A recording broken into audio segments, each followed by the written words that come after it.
How are you? I'm very well, thank you. How are you, ma'am? Very, very good.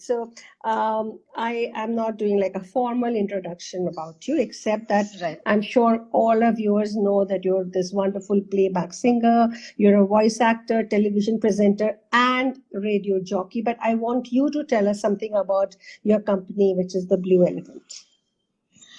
The Blue Elephant is a language services company, and we work in about 120 languages. We've been active since, I think, almost about 14, 15 years now. And there's another company that I run now, which is the Isle of Skin. We are into Oh, skincare, and we import skincare legally into the country and get it certified and stuff like that. So. brilliant, brilliant, lovely. And you also got the young talent for Carnatic music at the age of 10. Yes, so that is actually something that comes from the government, the CCRT scholarship that the central government gives for young talent. And Hmm. that was given to me for, so they basically give you a scholarship, something that comes to you and the guru that you learn from. So it's a government program. So that was something. But then I have been trained to be a classical musician from the time that I have been a child. So that's usually the progression as to on things that people, usually take their words whenever you're in a classically, serious Yeah. family. Yeah, lovely. You also did something for the 17,000 Feet Foundation, so your philanthropy is well known. So just tell us a little bit about that side of you. 17,000 feet was, it's actually interesting because a couple of people who are pretty high up the corporate ladder in the software field had started 17,000 feet, which was to take care of supporting education and setting up libraries and taking care of children in Ladakh. So, considering how Ladakh is, and they also have a volunteerism program, so people can volunteer to teach in any of the schools that they support. And at the same time, they also help the local socioeconomic, space. In addition, they get some fantastic tourism that the locals take people on. So what my husband and I had thought during our reception is that usually people give you a lot of these gifts, pool, pal, ye sab. So, so I had so I just feel that you would have had to spend about 400-500 rupees on a good looking bouquet, which is anyway never going to go to it's never going to go to your home from the venue, right? Yeah. Mm. So I have the request printed on my wedding invitation saying that we are supporting the 17,000 feet, and we are in a good place, and we'd like to pass on whatever good that we have, and as we embark on a journey as a couple, if you want to be giving us anything for our wedding, ideally don't, but if you really want to, don't feel pressure to bring come empty handed, but if you want to and you're bringing flowers, instead please meet the 70,000 feet at the wedding venue, and please donate whatever you can, because then that way I converted all the flowers and podhe and everything else to go directly to 17,000 feet, and that evening they were able to raise quite a bit of funds from our friends and family who had attended our reception. So yeah. What a brilliant idea and what a lovely thought. My congratulations to you. I'm so happy to hear what you're saying. Now that I've heard so much about you, if I was to ask you not to use any of these words, but to choose three different words that would capture your essence, that would define your essence of who you are as a person, what would those words be? Ah, that's interesting. I don't know. I guess I wouldn't know about three words, but I do know that I'm trying hard to be a better person each day. That's all really. Everything else, I think, in Tamil they have this saying that it's very succinct, but it's also very real. It says, there's a there's a tradition which involves pouring a little bit of milk um on the body of a person that's just passed, right? So they generally say, "Inni ki satta, naale ki paal." I mean, you die today, that's your kriya karma will happen tomorrow. That's all there is. And we are all very, and after people, we may, they'll cry about you, whoever's close to you, whoever feels for you will cry and feel sad. And after that, you're a memory, and we are all very transient. We are travelers, and I think if we take ourselves too seriously to think that, oh my God, what I'm doing is very important, it'll have lasting. Yes, as we go, I think all of us need to be very conscientious about how we lead our lives. But I lead my life with this thing that everything is temporary. So I'm Lovely. temporary. What I do is temporary. And I don't take me or what I do seriously at all. I don't think that um, I take effort, yes, but I don't give myself too much importance. I don't give myself any importance at all. Brilliant. You've given me your three words. You're a better person, temporary, and effort. Right. So, Interesting. very nice. So, if I was to ask you, Chinmay, maybe 15 years ago, would you have given yourself the same words? Would you have described yourself like this? Or is this a growth in your thought process? 15 years ago, the temporary and wanting to be a better person was definitely there. The effort was also there. But 15 years ago, I believe that, no, I think this has more or less been the maximum of my life for the past 20 years, definitely 20, 25. From the time I was in my teens, I was reading books way beyond my age. So I was Really? very clear that I was very made aware of the temporariness of our being in this space, right? Hmm. This time and space and the space that we take. So I had a generally philosophical bent of mind even in my teens. I used to be reading autobiography of a yogi and books like that in my teens. I Hmm. was reading that at Hmm. 14 and 13.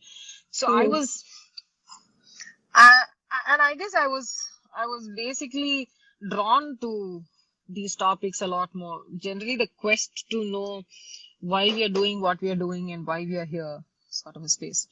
So Hmm. yes, I guess the effort and the the actual time that I have taken and the sincerity that I have given to whatever I have done has always been 100%. I don't think anything has changed from there. I do take a lot more effort these days because I think in the past 10 years, what I've understood is the increase in hate on social media, right?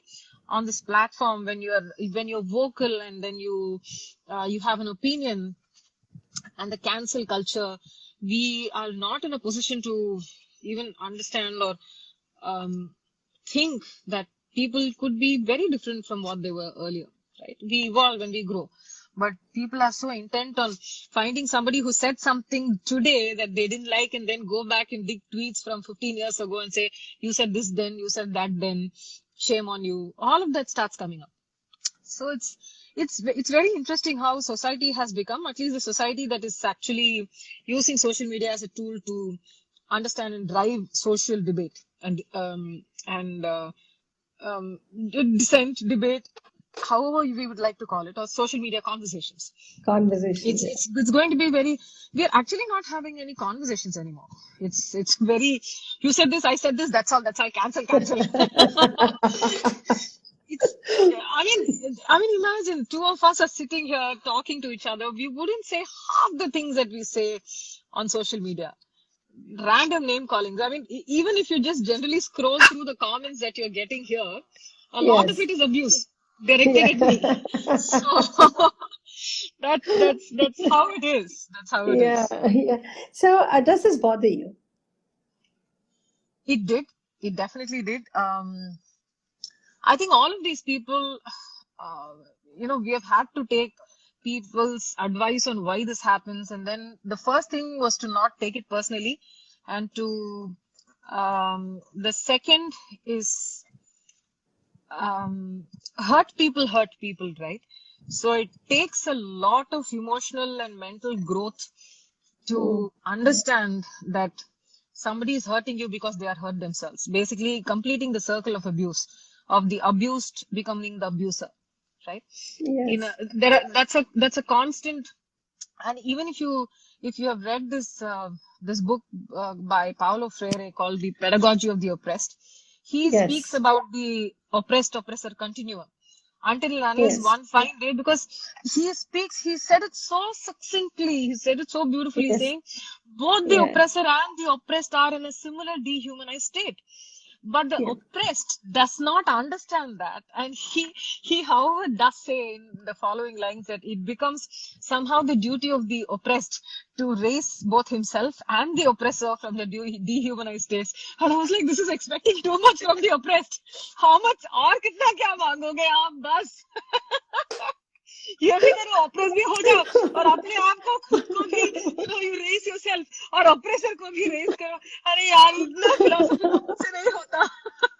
Like they say, ना बच्चे की जान लोगे क्या? Exactly. How much more? I love that. I love that. Yeah, so So, Chinmay, that is what would you a say? I mean, I've been listening that you've been reading, and both these books are my absolute favorite. Both the autobiography and pedagogy of the oppressed. So, who has influenced you in this direction? Like, would you say your parents had a role to play, or in your childhood something? How did you no. get towards this direction? I actively follow people I disagree with, actually. Rather, um, the thing is, I think I have always, or rather not disagree with. I usually follow people that they have an opinion very different to the kind of opinions that I have formed over the years. Mm. Just to understand what another point of view is. Sometimes I'm just following conversations online silently, and that's usually when you realize that with a lot of these social issues and problems, the answer is never a yes or no. It's never black and white. Yeah. It's in the Yes. grays and in different shades of gray. And Mm. it's really not that easy to have your answers in such this way or that, or there is nothing in between sort of a thing. And that's unfortunately this very polarized space is where we are. I mean, imagine we are in a country now where our friendships and our people that we really love to bits are people that we are distancing ourselves from because of the political, decisions that they take and stuff like that. Because the one thing that none of us understand is that the political parties or the politicians aren't going to come to you or your aid if you're, ill and you're in hospital. You're going to be calling your friend regardless of what political affiliation they might be having. You need your people, you need your and it's becoming so difficult. And it's possible that earlier people had families where one would vote Congress, one would vote somebody else, one would vote what Janata Party or whatever it is that existed then, and then people would just go about living their lives. I mean, you would participate in democracy, but I hope we really are in a participative democracy now, because all this noise that we hear right now, I don't know if it is participative democracy, because I think Mr. Murthy of Narayana Murthy of Infosys, he in one of his books, he actually speaks about how the citizens of France actually participate in democracy and in policy, and they campaign and they speak to their politicians and contribute in policy making, and thereby bring about laws and bring about change in society which is lasting. However, what we are doing is we don't know whom to speak to about. Look at even child sexual abuse, and all these laws. So much of this needs to change. So much of this needs to be updated. Um, and especially we don't have laws for boys who are subject to sexual assault after the age of 18. So we Yes. are actually completely othering an entire gender and several other Yeah. genders. And there's so much discrimination between the sexual assault and rape of a trans person versus a woman, and how somebody can easily go on bail even if after they have raped a trans person. All of Absolutely. this. So who do you go and campaign to? Who do you go and speak to? Which is the politician right now in this country to whom that you write this and say, hello, these are the things that we need to change. And we are the only thing that sometimes some of us do, and it's probably the drop in the ocean as we go, is that we speak about it, we talk about it, and I knew about this concept of this entire fact rather of the differences between the rape of a trans person versus the rape of a woman, and the laws that are completely not safe for the LGBTQI people until 3-4 days ago from an account that I follow, and it's her account is Indoctrination, and Haldar. Haldar, I'm so dumb. I forgot her first name. So yeah, Haldar, Doctor. Indoctrination is her Instagram account, and I follow her, and I learned so much. As a cis Savarna, I mean basically upper caste, I have all the privilege. I'm heteronormative. I'm heterosexual, and I'm cisgender, and I'm upper caste. All of this. So the point of about all of us is to also understand, our privileges and how we can, remember to continue to pass on the mic. So when we live this life of privilege and this whole culture of entitlement that we are looking at, how can you just talk a little more about how it's harming the others, because we are so entrenched in this privilege and entitlement? It's also convenient, no? It's extremely convenient for us to get all the handouts that's given to us. This, especially when I was a part of your certification program, I saw Shaumik share one of these videos of people taking 2 steps to the front if they had, if they had this, right from gender to, takes two steps forward if you're this, take 2 steps forward if you have never faced this. And then you just turn back and see what the others have gone through, and you see people at various different places in that space who are behind you for no fault of theirs. And I think in India today, at least all of us who have the privilege of having electricity, have the privilege of having internet, have the privilege of having had an education, have the privilege of, opening, actually the privilege of a healthy mind, privilege of a healthy body, a privilege of that time that you can ask for yourself. I mean, that's a privilege most of us don't have. You can't say, what is my time? Is there somebody here that can actually take time off for themselves, not for their sons, not for their daughters, their partners, parents, home, housework, cleaning, somebody else's office, but just for themselves? That's a privilege most people don't have. But if there are some of us who can have that, are privileged that way, the least we can do is open our ears and our eyes and understand. The first thing is that we are far more privileged than most of the people in this country. The other thing that, somebody was telling me was that if you're worth about $700,000 or 70, was it 7,000 or $70,000? I don't know.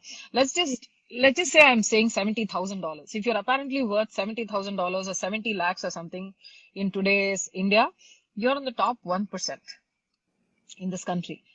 So everybody else is not that sort of a person who has that. I think it basically came up to about 70 lakhs. That's the number that I, came up with. So if you have some piece of land to call your own apartment, you have a car, and if you are able to put all of this together and it is over 70 lakhs, you are in the top 1%.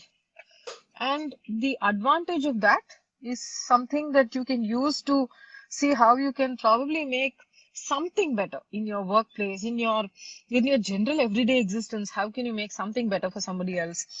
And remember to pass on a mic. And all of our conversations in public sphere, especially in social media today, because some of our discussions is being heard. I mean, when we protest loud enough on social media, it creates a certain awareness, especially with the judge Pushpa Ganediwala's god awful judgments. That I think one week she went on a rampage. She said, "Poxo case, you assaulted a minor, so you go free, you go free, you go free, everybody goes free." I'm like, and remember, it was it was probably a week before Priya Ramani's Yeah, case, and I was like, yeah. oh my God, Indian judiciary, what is going to happen to us?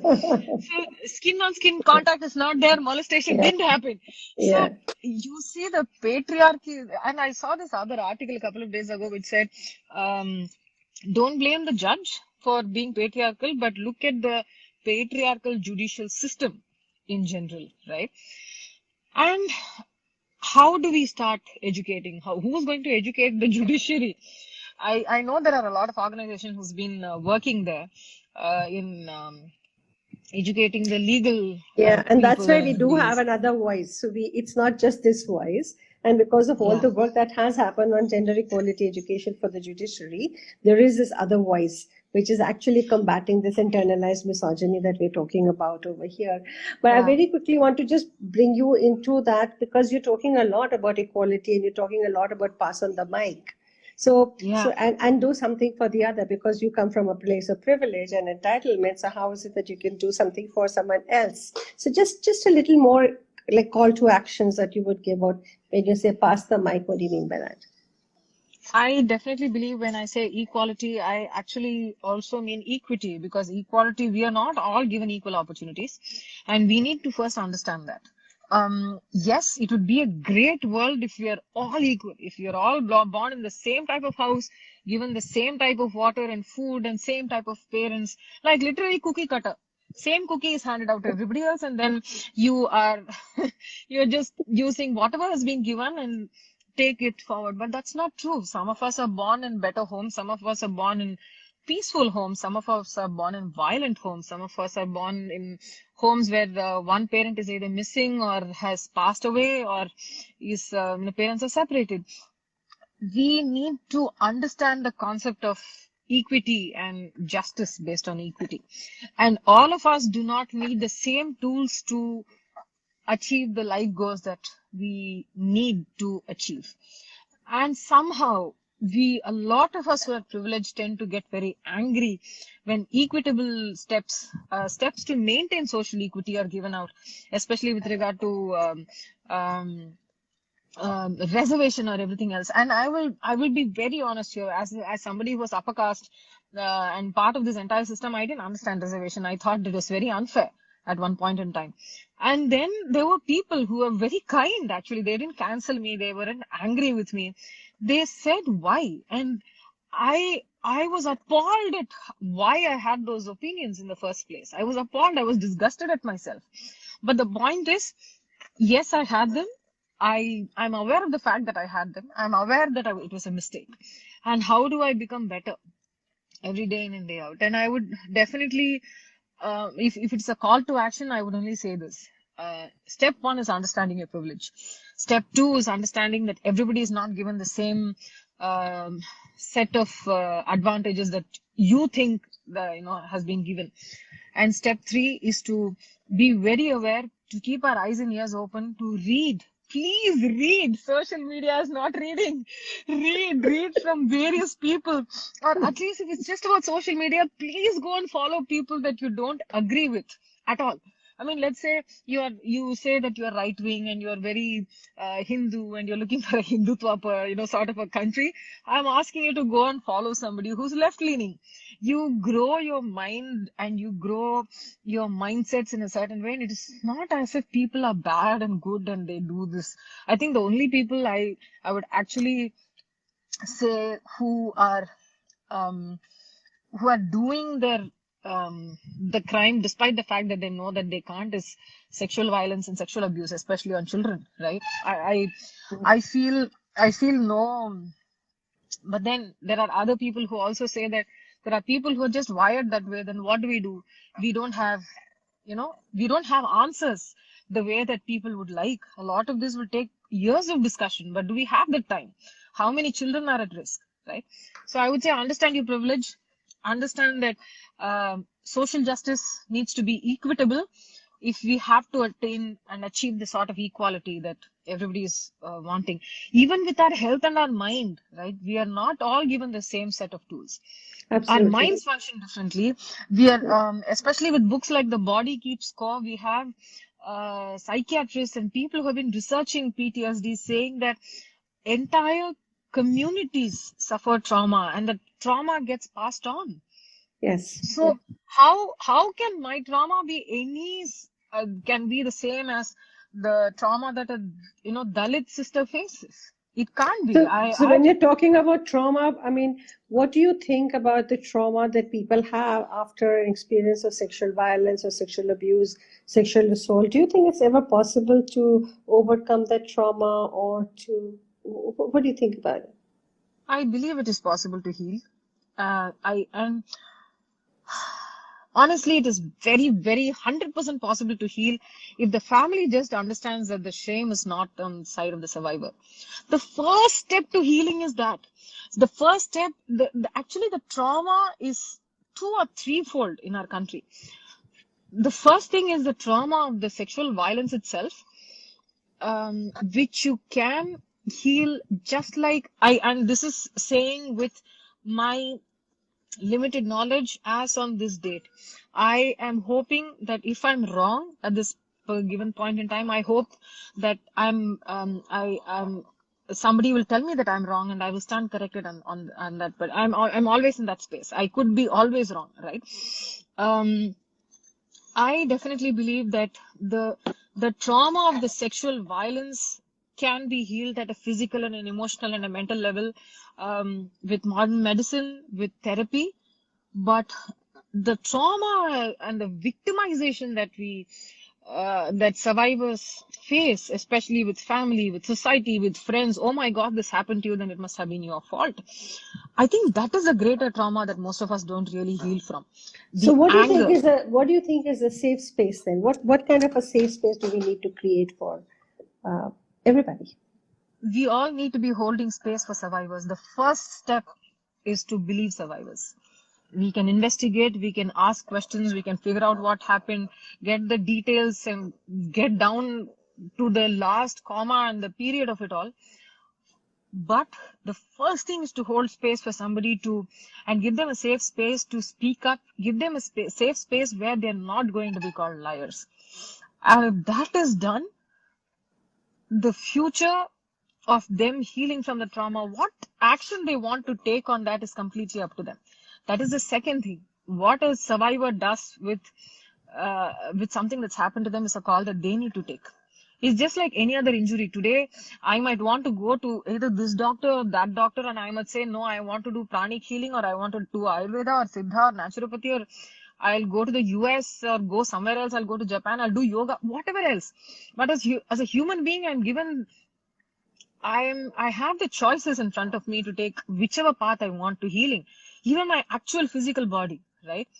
But why is it that a sexual assault survivor is not given the safe space to take action on the trauma and to heal and then to take action at a point that they feel ready emotionally and mentally? Because it's a battle in the society to take steps to get justice for especially sexual harassment and violence, especially with Bhavari Devi's case, 27 years and counting, and no justice. And why? Because Bhavari Devi is an oppressed caste woman. She was raped by upper caste men, and the court just said, oh, you are a lower caste woman, so upper caste men wouldn't have even touched you, so rape didn't happen. Absolutely. So this is how ridiculous it has been. And 20 years, 27, 28 years down the line, Bhavari Devi stands tall. Yes. In telling women like me who only speak English and regional languages, and she doesn't speak English, the courage that she speaks with. She's given us Vishaka guidelines, she's given us the Vishaka directions. Yes. She's called bearer of, so. Yeah. And our prevention of sexual harassment at the workplace, this Vishaka and the POSH Act that we are so flaunting today, is because of the sacrifice of a Dalit sister. Absolutely. It's not somebody from the city who got us this. It is from one remote village in Rajasthan, from a woman who doesn't even speak English.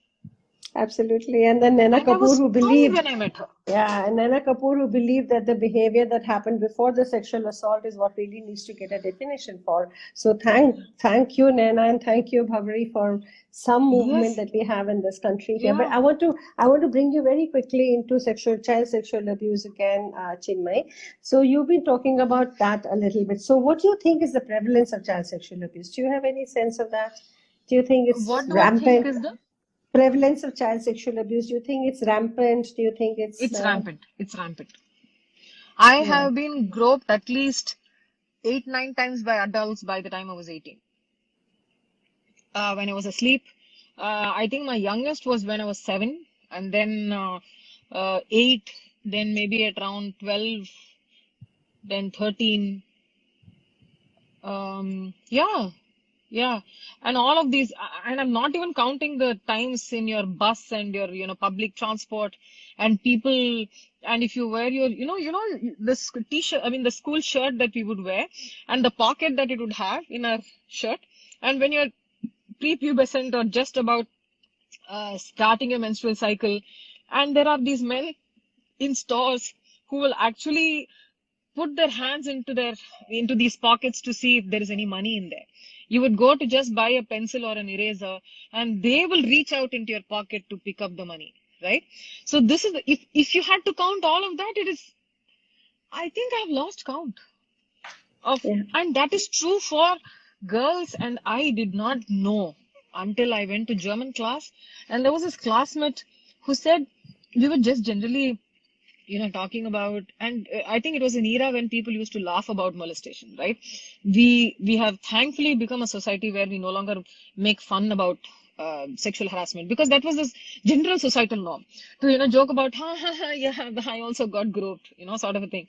But until that guy told me that day that we men get groped on buses, and I was like, really? Why? How?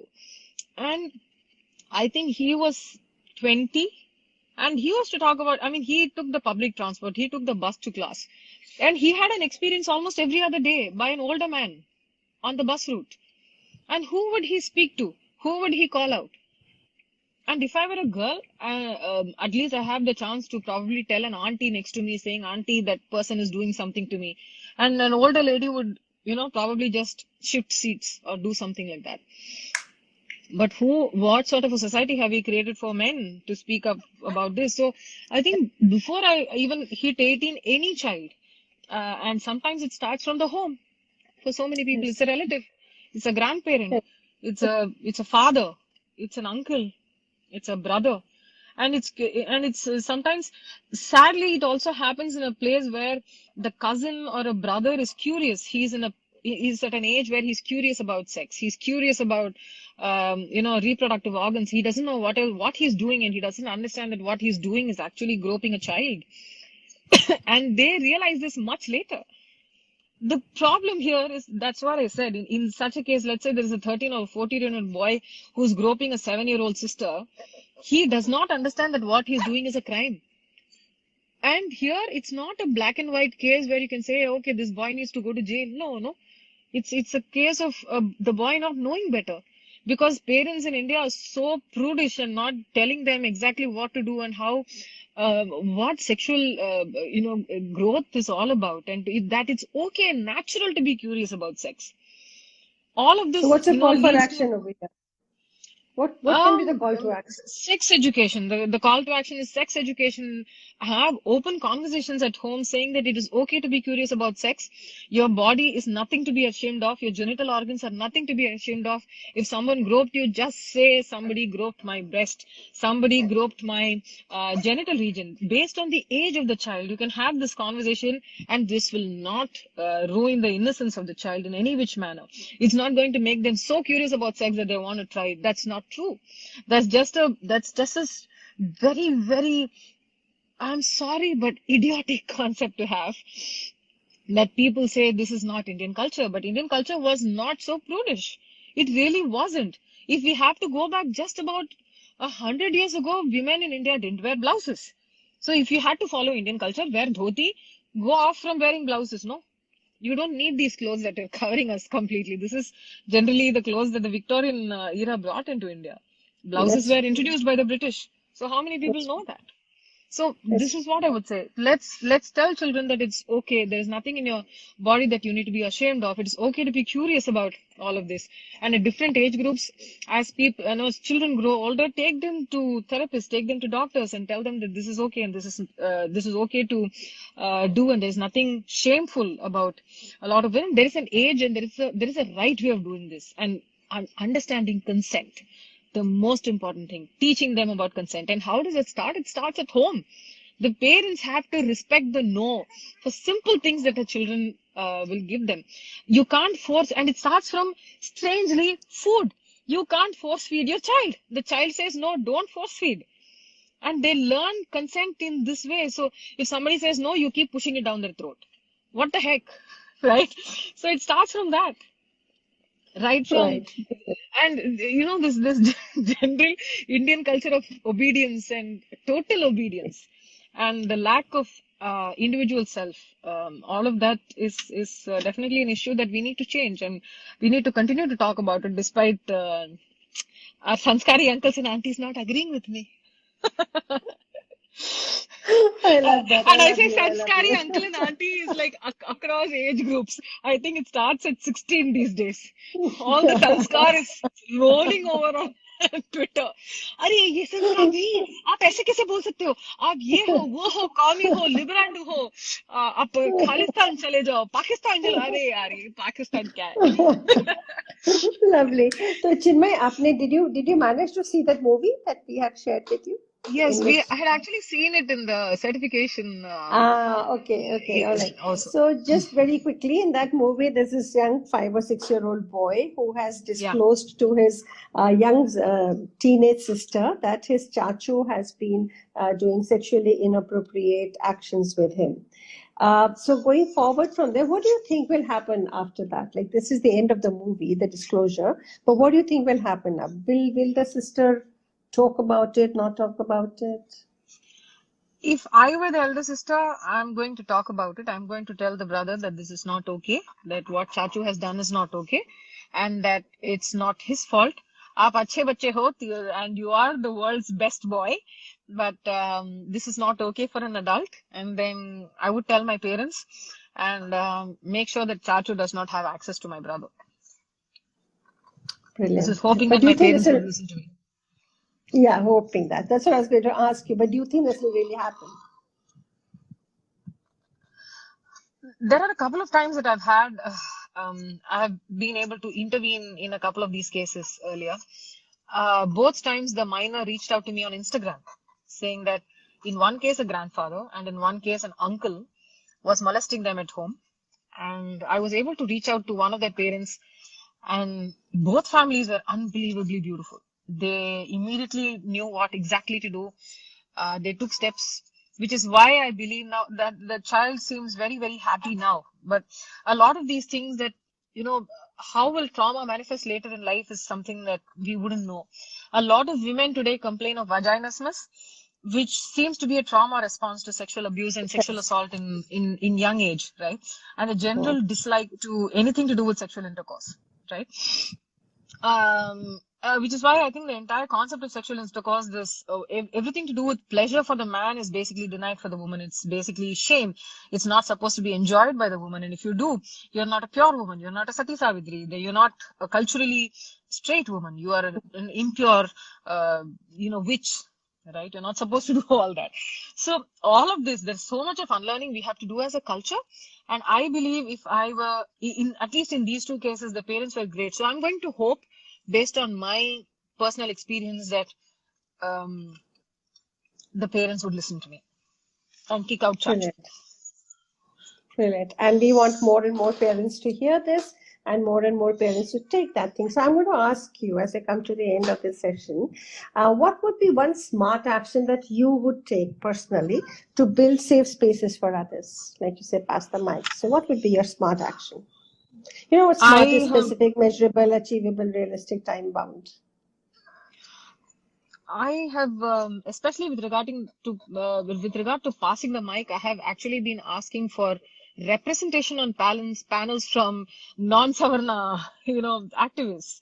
We aren't the only ones, and we can't be hogging the space all the time. I remember being a panelist in something in Hyderabad, and there's a stunning, activist that I know, Divya Kandukuri. She had attended it. And she very sweetly asked, it's great. The Me Too movement and everything is great. But I don't have representation. I don't know somebody that is like me, right? whom I can associate with, whose struggles I know are like my own, very or at least similar to my own. Of course, as a gender of women or the women who are transforming to be women today, our struggles might be slightly similar under the very, very broad ambit. But we desperately need representation. We desperately need LGBTQI voices in panels. We can't be, and each time I ask, I say, please take my seat away and give it to someone else who deserves it. And I have declined to be a part of those panels only to realize that it really was not replaced by another LGBTQI person or somebody who's an activist who's really not been it basically have had their mics snatched away by people who are more privileged. So yeah, it's been Yeah. quite frustrating that way.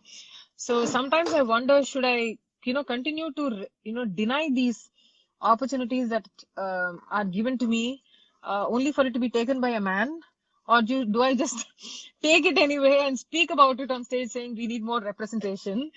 I think, So yeah. that's like a catch-22. There is no right answer to that. I mean, because each time I refuse, it's been taken by a man. So I don't know what We to don't do. want that. I really Okay, don't on know what that to do. note, I'm going to take you through a round of very rapid fire questions. Sure. Something simple, food you would die for.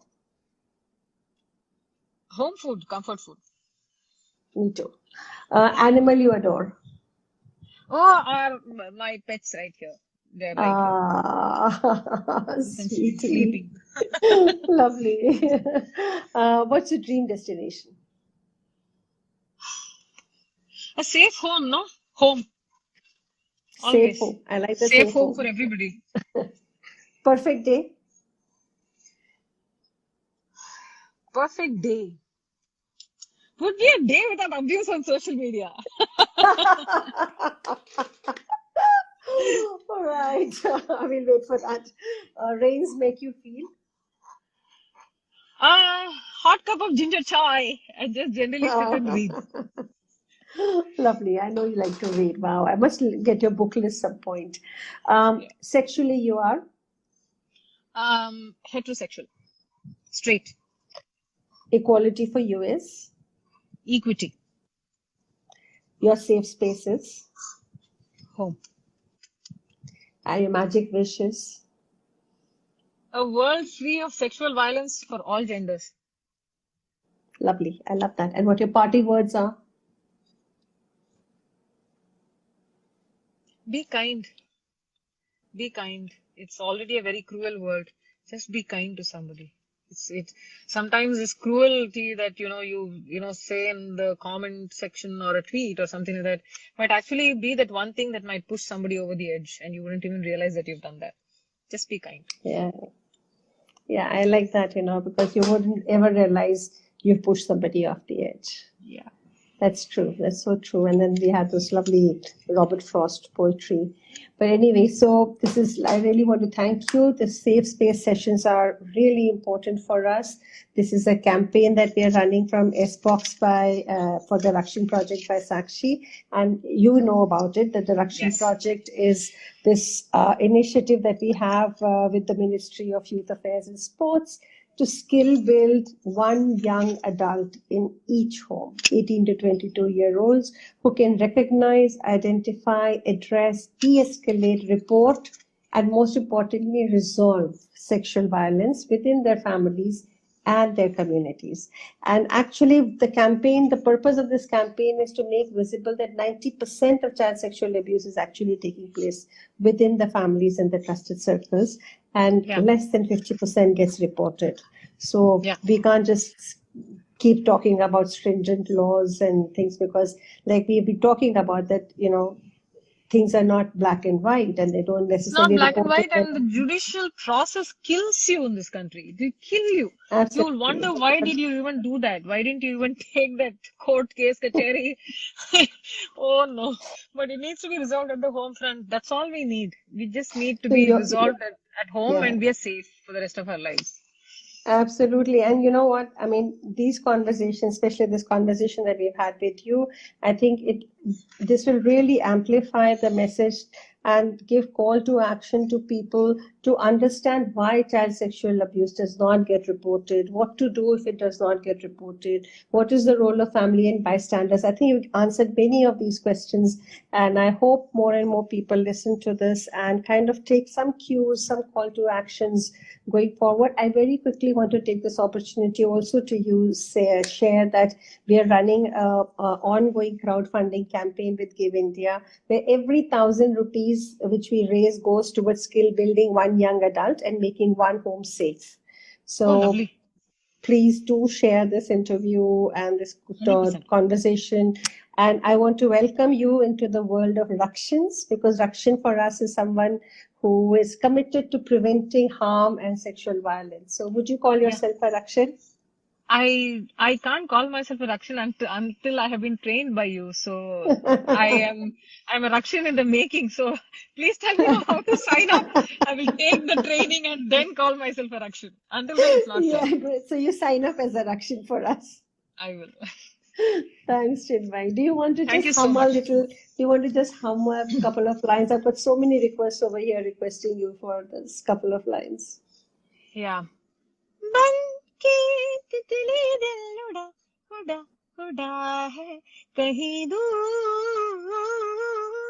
चल के खुशबू से जुड़ा जुड़ा जुड़ा है कहीं दूर हार से ये कैसे अनसुने से जैसे छुए अंधेरों को कोई नूर बन के तितली दिल उड़ा उड़ा उड़ा है कहीं दूर. Lovely, beautiful. Thank you so much. Thank you so Lovely much. Bye. conversation. Thank you so Bye. much. Bye bye.